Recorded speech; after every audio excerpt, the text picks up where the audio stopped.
Hey, I'm going to be continuing reading from my book, The 1900s. At odds, organized labor and minorities.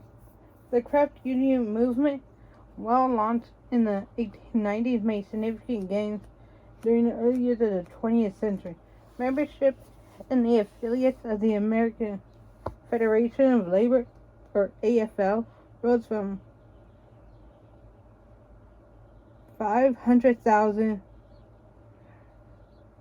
and 4,800 in 1902. 1,006,700 in 1904. And in the face of strong resistance from employers to about 2 million by 1914. Though even then, 90% of industrial workers remain unorganized. The unions and the railroad brotherhoods continue to strive for bread and butter objectives. Try saying that 5 times fast. The craft unions were effective, but in some respects, selfish agencies of change.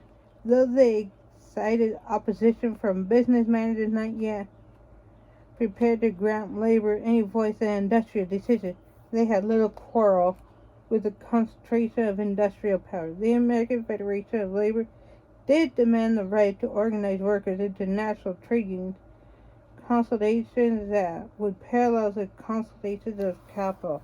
In order to recognize labor needed to be shackled for state and federal prohibitions on the strike and the boycott, and needed to state and federal protection from any union devices.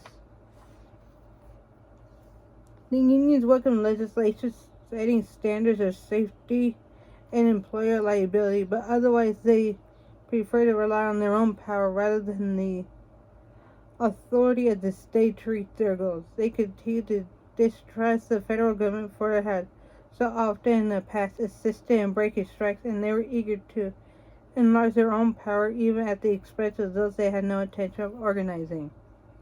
Collective bargaining, even when possible, assisted only union members, and the craft unions were generally unconcerned with the unskilled bulk of the labor force.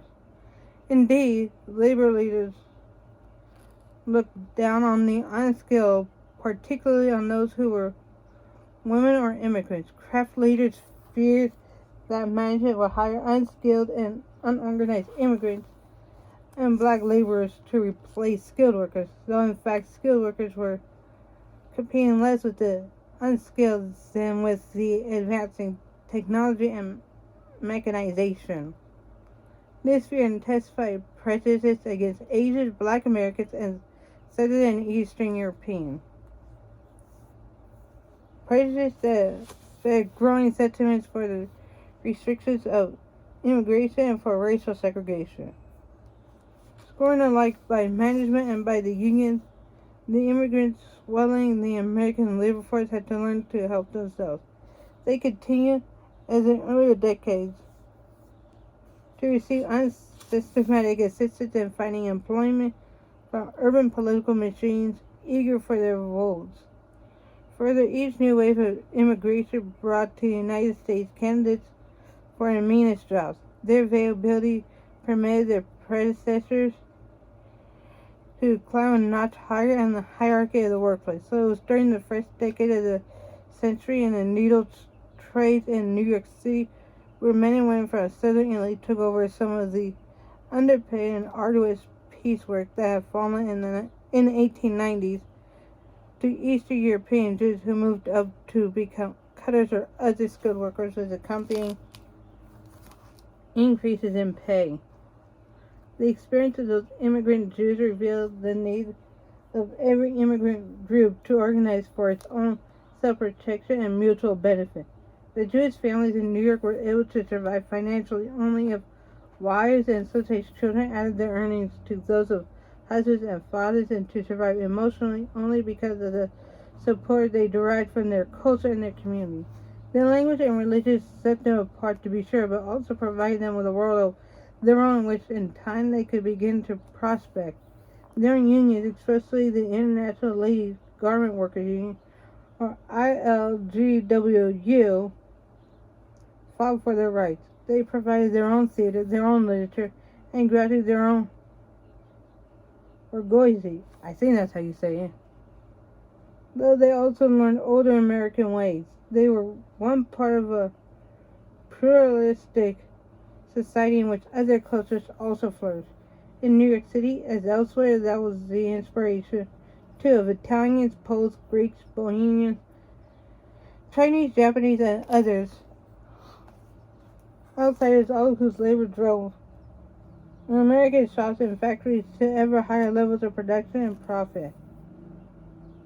The large majority of workers needed extraordinary courage and stamina to face the toil, the poverty, and the prejudice of a society eager to use but loath to include them. Within that majority were Japanese, Chinese, and Korean immigrants who were denied the chance because sentenced by the Naturalization Act of 1790, which limited that right to persons who were white. Asian immigrants were also targets of race prejudice of particular severity on the West Coast. The children of those immigrant citizens, by virtue of their birth in the United States, suffered along with their parents, segregated in communities of their own.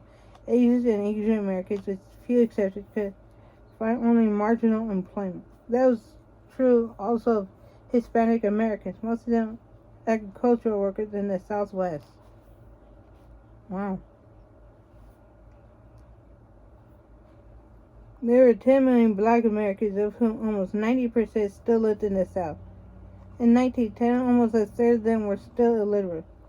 All were victimized by the inferior facilities of schooling, housing, traveling, and working that segregation had imposed upon them.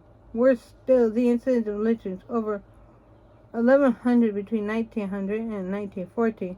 The race riots remained high.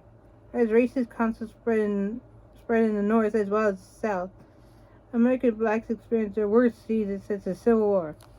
A few black intellectuals, led by W.E.B. Du Bois, a Harvard Ph.D. in 1905, organized the Niagara movement. I think that's how you say it.